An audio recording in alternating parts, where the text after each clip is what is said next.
Welcome to an episode of Holding All the Cards. I'm your host, Kiramode, and today I'm going to be talking about the 7-card reserve. That is this new affiliation card here. So, the affiliation card, what it says is your objective deck must contain exactly 6 smuggler objectives and exactly 6 rebel and or neutral objectives, but you get a starting reserve of 7 cards instead of 6 cards. So this is a proxy, and I proxied Jin Urso's pod as well. And the reason that I felt the need to proxy these cards, almost, I think like a month ago or something, is that this is probably the most important card to come out for light side since Yoda came out. Yoda's been in virtually every single relevant light side deck since he came out. And this is the first card that's come out that has made me personally actually legitimately think about running a deck that does not contain Yoda for competitive play. So this is roughly what I've been messing with. My thinking here is I'm going to run my favorite deck, a Kraken-based deck. So you have this core right here. You got Kraken, Tamtil Screech, and the Falcon.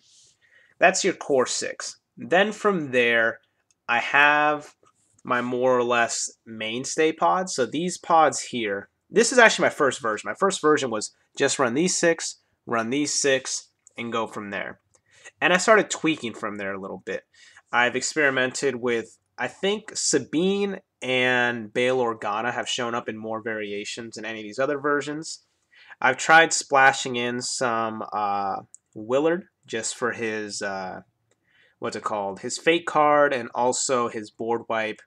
I've tried a little bit of Rebel Commandos so that way they can get a board prompt from Hera.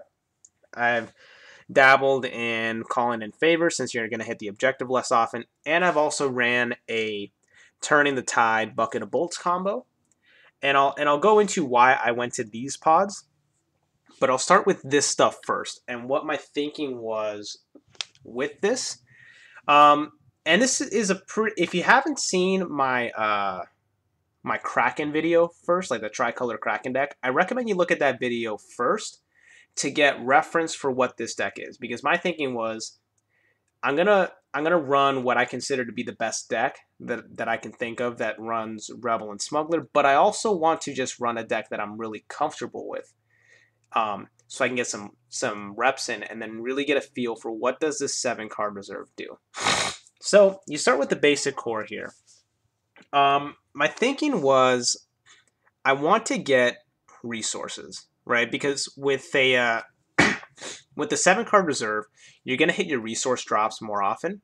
So there's 2 ways to look at that. One way you can look at it is say, okay, well now I don't have to run such a high percentage of resource production cards in my deck because I'm going to hit cards just as often. The other way to look at it is, no, resources can now be my thing, right? I can drop a resource every single turn. So I'm going to get into a little bit of the numbers here.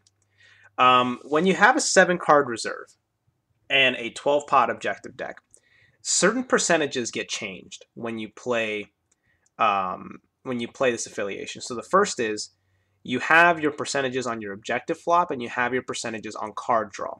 So for your objective flops, roughly speaking, if you have 2 copies of an objective, you're going to see a particular objective roughly 10% less often. It's a little bit less than that, but we'll use round numbers. It's a good way to get an idea of it, right? So if you're used to getting, your objective 6 to 7 times out of 10 for like May the Force be with you, well, now it's closer to 5 or 6 out of 10. That's an easier way to look at it. Or if you're used to hitting Gamor run 40% of the time, well, now it's less, right? Now it's about 30. And when you can rationalize it that way, it gives you a better idea of what you're looking at. So one of the things that became very obvious with that percentage drop is Dodonna gets worse. So the thing about it is there's certain cards that kind of need an objective to be good. And Dodonna's one of them. So The thing about Dodana is you say, okay, I'm going to hit Dodana's objective 66% of the time. I'm also going to hit a war room about, within the first couple turns, about, I think it's 60% of the time. So when you combine those two percentages, the percentage to either hit the objective round one or to get the war room within the first couple turns, because Dodana's it's a long game card anyways, your chances of being able to have Dodana active during the part of the game that really matters is pretty high. I think it's like around 90%. But when you reduce the percentage of the objective by about 10%, now you can kind of feel it. Like now all of a sudden Dodana not having this card draw happens way more often than you'd like. Now you can feel the percentage difference. On this stuff right here, the Crack and Screech stuff, that one, I didn't feel the percentage quite as bad. So in a 10 card deck, the chances of hitting one of these two objectives is 92%. In a 12 pod deck, it's 85%. I mean, that's significant, right? It's 7%. I was able to feel it a little bit, but what I noticed is in having 12 pods, because I have an extra 2 pods, like the games where I don't hit these objectives, I can usually hit my card draw objectives and just play a different type of game entirely. And the Crack and Screech combo, that's just not as relevant anymore. And you just bank on your other stuff. So like when you don't hit it, you can lean on your other stuff a little bit easier. And it makes not hitting the objectives a little bit more tolerable. So this wasn't quite as much of a problem. But like the Dodana thing was a very real problem that I noticed quick, where it's like, crap, I need to hit a certain percentage of Yavin 4 objectives, but I can't seem to hit them quite as much as I'd like to. Now, so that's the objective flops. Then you have your command deck, right? Like, what are the chances that I draw a particular card, right? What's the chances that I draw Dodana by turn 3? What are the chances that I get a turn 1 Tamtil Screech? What are the chances that I get a turn 2 Falcon, etc., etc.? I did the math, and with a 7-card reserve, so drawing that extra card, your chances of drawing any particular card is about 1% less. In playing this deck a whole bunch of times, one thing I could tell you is you don't feel the difference. So just because you have this increased card draw, what I noticed is that like getting the 2-mana Falcon, where you play Tamtil Screech's mission, deck search for the Falcon, and then play Rescue Mission to get a 2-mana Falcon. I noticed that I hit that about with the same frequency that I hit with my regular deck, so I didn't notice a difference there. I noticed my chances of getting a turn 1 War Room, it was about the same, right? Like, games where you get a turn 1 War Room are awesome, and I didn't notice any difference. Like, you can feel it, and that's the key, right? Can you feel the difference?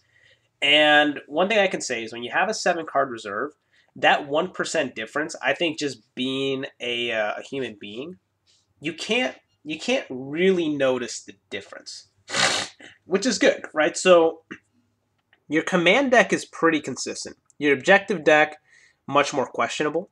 So you can't bank on objectives quite as much, but if what you're looking for is in the command deck, you're usually fine.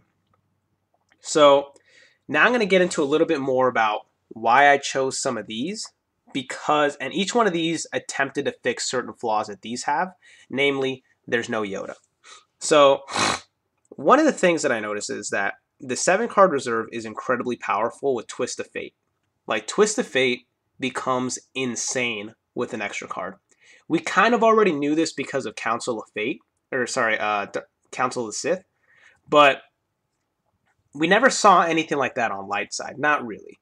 So being able to consistently have an extra card, the Twist of Fates that come with Dodana and the Falcon are just so valuable. Like they make these decks just so hard to play against with edge if your opponent knows you have a twist, because there's not much they can do. Like, unless they have two gladiators, there's not a ton of counters available to dark side with when you have a 7-card reserve. But there's a price to pay for that, and the price to pay is there's no Yoda. And not playing with Yoda when you're trying to play competitively, it's just so hard to go back. Like, it's so hard to not have May the Force. It's so hard to not have Seeds. It's so hard to not have a 5-pip edge card, or to have a 5-pip Force Holder, or to just have a dual main pod, or to simply have, you know, the nudges, right? Because like, one thing that should be noted, D-Lots is insane. Like, I've already known how bad that pod is, and just like how oppressive the objective is. When you don't have May the Forcey with you, like this deck, it's just retarded. Like, I had like a number of games where I basically lost the moment they flopped D-Lots because I didn't have any claim soak.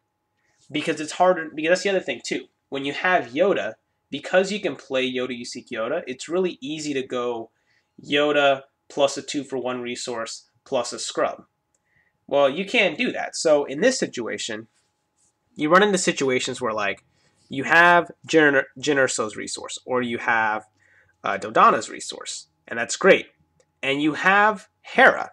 So you have the 3-drop, you have the resource, so you can actually bank your tempo and get your resource out.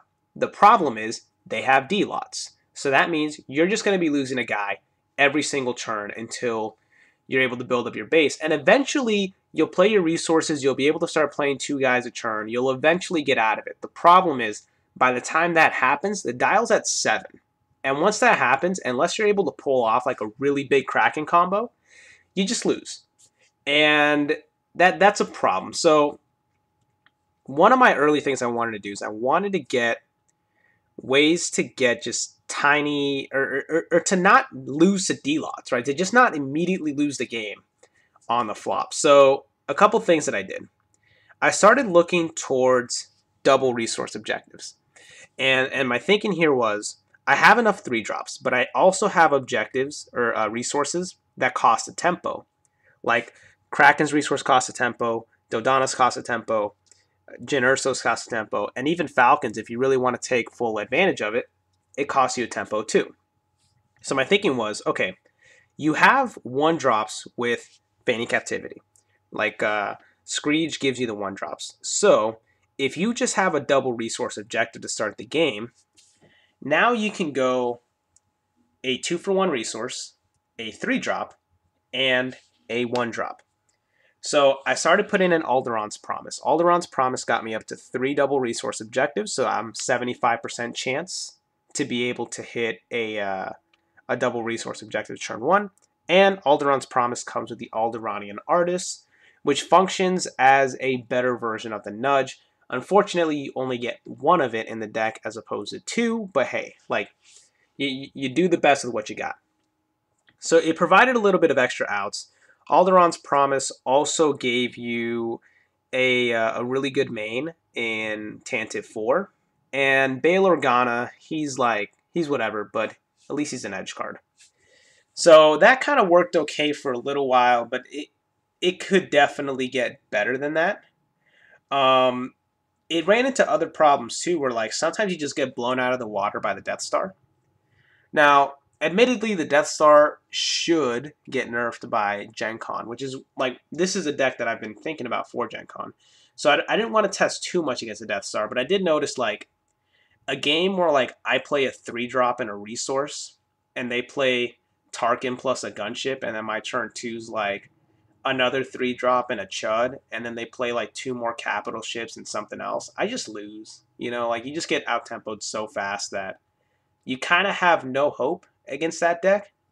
That my thinking there was, I need to like just beef up my early game, like give myself a chance to blow someone out of the water. Because what I noticed was, against the Navy matchup, they just had too much tempo. Like, the Death Star is just too fast, and your typical deck is not going to hack it. Like, you need something. You need Spark, or you need Owen, or you need some sort of way to have this sort of unfair tempo advantage, because that's the only way you can keep up with what Navy has. And currently in this version of the deck, the only thing that I had was the 2-mana Falcon. So what I did is I went with the Turning the Tide Bucket of Bolts combo. And the idea there being that I have a couple different ways to increase my turn 1 plays. First off, you get the mission that comes with Akbar. So Akbar's mission effectively gives you 2 more copies of Screech's mission. So now you get a couple more turn 1 of the 2-mana Falcons. Granted, it becomes a 3-mana Falcon if you're using the mission, but that's still really good. Like, it allows you to get the Falcon out turn 1. The other thing was, with Bucket of Bolts, I have Bucket of Bolts, I have Turning the Tide, and I have Haunting the Empire. That gives you enough vehicles that every now and again you can just play well paid and get like 2, 3, maybe even 4 resources worth of a discount. But your deck's not completely dependent on getting that. Ultimately, that deck didn't quite work, simply because 4 Falcons doesn't quite work, because it means that some of your Falcons just become dead cards. Han Solo's not really good enough as a main unit, especially when compared to Jyn Erso. And also, it just didn't have enough firepower. Like, basically, if the deck didn't get off to a fast start, it just loses. Which, I mean, admittedly, that's kind of how all these decks are going right now, but I didn't like the feel of it. Like, a lot of that mid-game was lost. Other options was, I went with Sorcerous Survivors because I wanted to fix this tempo issue. So my thinking here was, A, it's a Yavin 4 objective, so that helps me if I want to play Dodonna. But B, it gives you an incredible board wipe. So now it's like, okay, I can get off to slightly slower starts, let my opponent get this insane amount of tempo, and then just board wipe. Didn't quite work. And the reason it didn't work is that Willard just sucks. He's really bad. Like the guy does nothing in combat. He's like not even that great of a force holder because he doesn't have elite. So, you know, you get it. Like, the board wipe's fantastic, but it's not worth losing a spot for Dodonna or Hera or Jyn Erso or whoever. Like, you're better off just having the big guy and hoping that your opponent doesn't draw well. I went with Sabine for a long time, simply because the interaction between Sabine and Jyn Erso is really powerful, and in the mid game in particular can blow games wide open. So you can have situations where, like, one of Dodonna's guys attacks, and then Sabine, if she's on the table, you have to treat Dodonna's Chud as if he has 2 tactics, so they might overcommit to blocking. It also creates situations where, like, let's say Dodonna attacks with what's called Jyn Erso, or like Hera attacks with Jyn Erso, or Kraken attacks with Jyn Erso. If Sabine's on the table, they're all threatening 2 tactics plus another 2 tactics for untapping with Jyn Erso, or sorry, with Jyn. So it did some really cool stuff, but too many dead cards, especially when you play like this pod and this pod together, it's just too risky, and the deck kind of falls apart. The other problem that I noticed was, oh yeah, and by the way, calling in favors goes along the lines of these two, where you're just trying to get on the board a little bit quicker. So last one here is Commando Ops. And my thinking here was, once people were playing against me, I noticed people were simply not playing around seeds anymore. And it's interesting, like, it's one of those things you don't think about until you're in front of it. When people know you don't have a seeds in the deck, they play you completely different. It's kind of like playing against someone when you know they don't have a Twist of Fate. Like, the amount of options that are available to you and the amount of threats that you have to worry about are just completely different. So I tried throwing in Crix just to A, get a seeds in there, but also B, have those Rebel Commandos synergize with Hera. And that one also had kind of mixed results. Like, when the Commandos hit the table, they were really good. But if I wasn't able to trigger the Commandos, it didn't quite work as well as I wanted to. But it was still one of the better versions. And there are other versions that I tried. Like, I've been playing this kind of hardcore for a little while. But these are the main ones. These are the ones that stick out the most as relevant test subjects. Now, one of the most important things with this deck, and the reason I wanted to spread out the cards, is that when you have a 12 pod deck that doesn't punish you in terms of draw consistency for your command deck, it allows for a lot of really interesting board states. So your deck's much harder to read because you have an extra 2 pods. And also, like, you just get different combination of cards. Like, the thing that I mentioned with Sabine has a lot of really funky looking boards that she's been on. And I oftentimes only threw her as a one of. And just as a one of, the way she's able to impact the game with the more distinct units you have, it just makes life incredibly difficult for your opponent. Also with the 7 card reserve, I mean, just being able to outpace your opponent on tempo is something that I'm not really used to on light side. And here's what I mean by that. So normally dark side pods have more units than light side pods. So if you start playing this game of like, I play a unit, pass, you play a unit, pass, I play a unit, pass, you play a unit, and no one's attacking, that's typically to the advantage of the dark side player because the dark side just has more units. That kind of gets flipped here because having the extra card, to give you an idea, most decks will have at least 20 relevant units for light side, right? That means you have 40% of your deck are units. They're guys you can actually put on the table and they do something. What I noticed is when you have a 7 card reserve, that extra card you draw, there's a 40% chance that it's a unit. And in practical terms, not exact math, but more like functional math, what that means is you're going to dead draw about 40% less often, provided that you're actually trying to draw cards. And the reason that's important is it makes it so, like, let's say on my turn, I go in, I play guys, and I just attack, and on your turn, you do that, and we're both card cycling.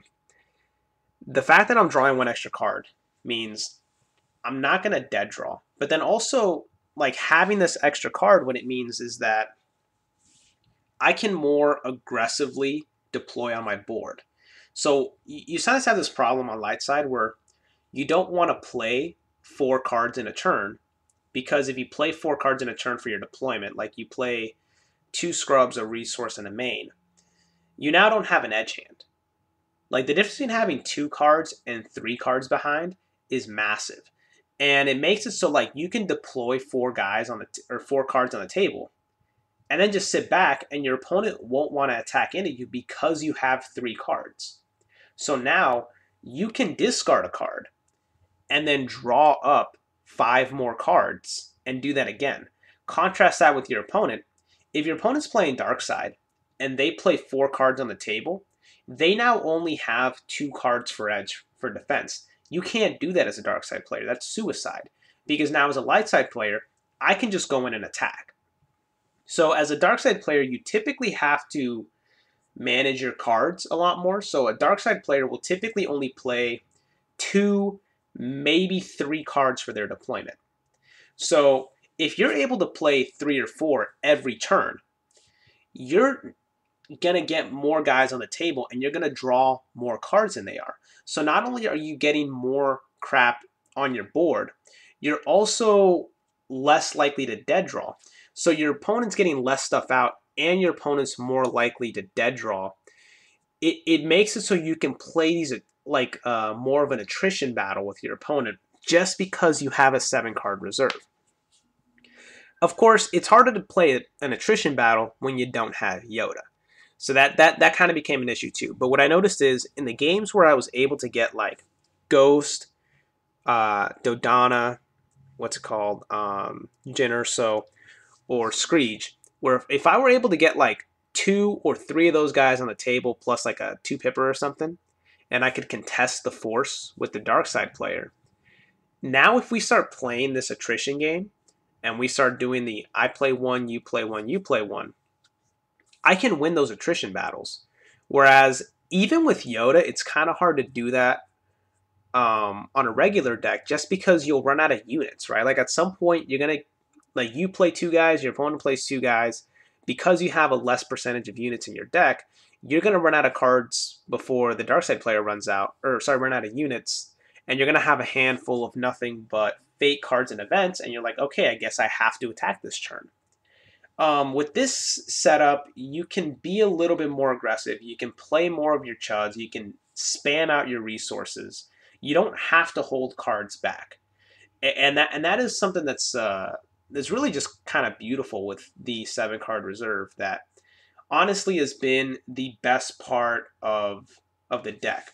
So, out of all the stuff that I've seen here, the 7-card reserve, in terms of the benefits, you have edge benefits from having an extra card, and you have board state benefits from having a bigger deck, right? Just like more ways to pull Mixipra out of his book, just because you have more combinations. And lastly, you have less likely chance to dead draw and the ability to just spam boards in a way that you wouldn't otherwise be able to do. I think that last part, the spamming boards and not dead drawing, that is by far the most valuable thing that this deck brings to the table. I think when playing against people, the thing that people got frustrated the most against was the fact that I had a bigger hand. But oftentimes what I noticed is the reason my hand was so much bigger than the other player's hand was because I could spam, right? So my opponent would catch me just start like playing cards and not attacking. Like I would just not attack. I'd just keep crapping stuff on the table as fast as I could. And so when you look across the table and you see your opponent playing a bunch of cards, you instinctively also want to play a bunch of cards because no one likes seeing 6 guys on the other side of the table when you only have 3, right? No dark side player ever wants to see that. So when I start spamming the board, my opponent now also wants to start spamming the board. So we both are spamming the board. And then at some point, they're going to spam the board at the wrong time when I can just start swinging, right? And then there's going to be a turn where I just don't play cards, right? There's going to be a turn where I play like 1 card and I go into edge with 6 cards, or 7 if I have Dodonna, and they're sitting on like 2, and they're like, crap, it's literally impossible for me to win edge here. There's no conceivable way I can win. And that's the beauty here, right? This is why you want to be playing with 7 cards, because you open up doors that you wouldn't otherwise have. Now, ultimately, I think that this deck is like a shade worse than the same basic deck with Yoda.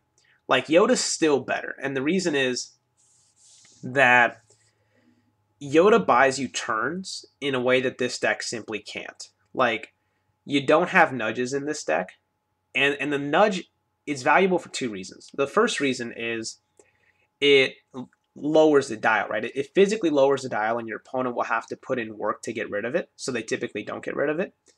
But the other thing is, it just holds the force. Like, there's so many times that you play a nudge, and you just commit it at the end of the turn, take the force, and you've bought yourself a turn. Like, Yoda's pod can buy you 2 to 3 extra turns almost every game. And those turns really, really matter when you're trying to push forward damage. Like, this deck, I've noticed there's been a lot of times where it just runs out of steam, right? Like, you just can't take the force for the first few turns, and they're ticking up by 2 every time. And, like, you have the cards, right? Like, you have the edge capabilities, you have a board state. Like, everything you would want to win a game is right there, except for time. You just don't have enough time to knock it out, to knock out your opponent. And Yoda buys you that time between himself and the nudges. The other thing, too, is defense. So part of the reason that I started going for more of this spam type of board states is that I just couldn't attack into a lot of board states, right? Like, every single dark side faction has targeted strike right now. And it's like, if you swing in, if you're not doing a ton of damage on that first swing, your guy's gonna die. And so if you swing in and you only deal 1 to 2 damage and then your guy dies, and they also play another dude, like, you just lose, right? You get war axed. And that's the other part of this too. It's like, being so susceptible to war axes sucks. I hate it. I hate it so much. Like, I hate that they're in the game in the first place, but playing this deck, it's so depressing how much more vulnerable to war axes you are. Whereas if you just play Yoda and you have May the Force and you have Seeds, it's just not as big of a deal. Like, it's still a big deal. It still decides way too many games, but it's not as devastating as it is with this deck. Like, this deck, that's part of the reason why I went with Well Paid for a while, because I just felt like you can have these opening turns where you just well paid out a bunch of crap, and it's like, now if they try to remove my biggest guy, it's not the end of the world. I mean, I'm still probably losing the game, but it's not that bad, right? Like, I at least have a chance. Whereas with Yoda, recovering's a little bit easier, and just preventing that in the first place is much easier as well. But it's close, though. And this is important, because I think prior to this coming out, there has not been legitimate discussions of pulling Yoda out of decks, right? Like, there's been some very niche decks. I know some of the New York guys went to big tournaments without Yoda in their deck, but I felt like a lot of their success was in spite of the fact that they pulled out Yoda, not because they pulled out Yoda. This deck can actually, or this deck type, right? Like, being like going half Rebel, half Smuggler, and playing the 7-card reserve. This is actually good enough that you can justifiably pull Yoda out of your deck and say there's something better, right? Or there's something that's as good, or something that fits the meta better, right? So, like, if let's say the meta is just swamped with like Force Hunters, then maybe you pull out your 7-card reserve deck, right? Like now it's a very real discussion, I think, to yank the Muppet out of your decks, because the 7-card reserve is so valuable. Now, there's rumors going around that one of the affiliation cards is going to have 7-card reserve and Jedi. I really hope that's wrong. I really do, because the only thing that I think makes this kind of balanced is that you can't play it with Yoda, right? Like, the 7-card reserve is not playable with Yoda. And like, the 7-card reserve, I'm not quite as worried with Darkside, just because you can't, like, if they make a 7-card reserve for Darkside, you would not be able to play Tarkin with it, or at least not Tarkin in his fullest form, because you won't have the Stormtrooper Assault teams. You won't be able to play Vader with it, because D-Lots won't be as much of a problem. A lot of the scum stuff kind of falls apart if you try to splash it. So, like, I think that there's natural barriers in a lot of the Darkside factions to, at least dampen the power level of having such a broken mechanic like a 7-card reserve in your deck. This one, the dampening is that there's no Yoda. So, as long as they don't give that 7-card reserve to be able to be played with Yoda, I think we're fine. Because this right here, it's really good. I think it's tier 1. It's just not quite as good as Yoda. Like, but it's barely worse. Like, it's not by a ton. It's like, I'd say Yoda's 1A, this is like 1B. And I think it's a really, really big win for light side players, because a lot of light side players, even though there's a lot of deck diversity within light side, Yoda's still everywhere. Like, Yoda is like kind of like playing lands in Magic. Like, they're just in every single deck, and there seems to be no way around them. This here is your way around playing Yoda. But we'll see how the meta develops. I mean, ultimately, it still lost a lot to the Death Star, and if like the Death Star doesn't get fixed, it's still going to be an issue, and your best bet against that is still probably going to be to just play a Spark deck and hope you get lucky. But provided that gets fixed, what I noticed is in the other matchups, it did relatively well. I mean, the D-Lots matchup was really bad, But I noticed once I switched over to the well-paid variant, I was able to, for the most part, work around D-lots fairly well. And it was kind of resilient. And like, you don't have to play a Kraken package, right? So like, you could just play, you know, a vehicle deck, right? Because well-paid becomes way better with a 7-card reserve. And like, there's nothing stopping you from just playing mostly vehicles and using that extra card draw with Bucket of Bolts and Defensive Yavin 4 and just spamming the board, and maybe even still having cards left over for edge. Like, it's conceivable that that sort of deck type can eventually be something something legitimate that works. I just personally haven't tried it. I've been spending almost all of my time testing this stuff, but I like it. The pack comes out in a couple weeks, so pretty soon everyone's going to be able to try it. But I thought I would give players a like a sort of preview of what this 7-card reserve means for the game, how valuable it is, and whether it's broken. And the answer is, yeah, I mean, it's kind of a little broken, but still not as bad as Yoda, still not as bad as Tarkin, still not as bad as Vader. Like, the other broken cards in the game are still broken. Like, they're still worse. Like, it doesn't supersede these other cards that shouldn't have ever been made, but it's still probably in that neighborhood. Like, there's like I if I were designing the game, I wouldn't have made a 7-card reserve. I just think it's a bad idea and can down the road be a real problem. But at the very least, the way they made it here, the restriction that you can't play it with Yoda, it makes it so it's not that bad. Like, you can actually stomach it. It immediately jumps into tier 1. Let's make no mistake about that, right? Like, the 7-card reserve will be a fixture in tournaments going forward for a long time, but it's not going to wreck the game, right? This isn't the Death Star coming in and just being insane, right? Like, it's not that bad. And all things considered, I think that's a good thing. And it also, 12 pods, it encourages more deck building ideas, right? Like, I started pulling cards out of the woodworks. I went deep into my collection just looking for stuff, just to try to see as many different ways that I could try to make this work, because you have more space. Like, your deck isn't quite as tight anymore. And I think that's a good thing, right? Like I think that the game overall could use as many ways as possible to enhance diversity. Like, we already have a really diverse game.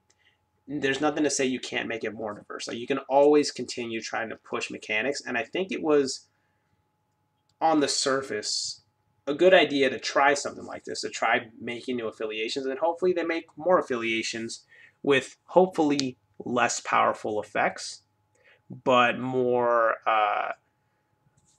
incentive for players to break out of the norm. So I hope you like this preview. My name is Kiramode. See you next time.